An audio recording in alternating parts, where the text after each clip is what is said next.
मोहतरम नाज़रीन, मरियम औरंगज़ेब अफजल खोखर को वज़ीर आज़म की बहन पर ज़ाती हमले करवाते की एक वीडियो मंजर आम पर आ चुकी है।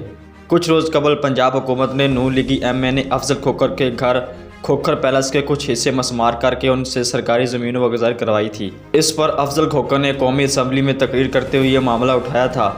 अफजल खोखर की तकरीर के दौरान पास बैठी मरियम औरंगज़ेब इनको लुकमे देती रही, कभी ज़मान पारा की बात करने और कभी वज़ीर आज़म इमरान खान की बहन से मुतल्लिक बात करने का कहती रही।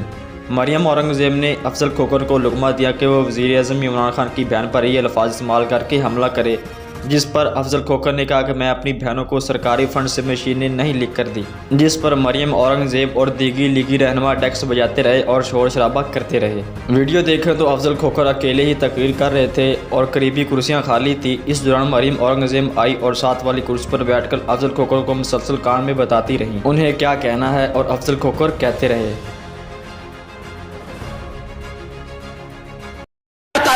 आपकी सफों में बहुत जो है मैं समझता हूँ। जनाब स्पीकर, मेरी बात सुने। मैंने अपनी बहनों को सरकारी फंड से मशीनें नहीं लेके दी।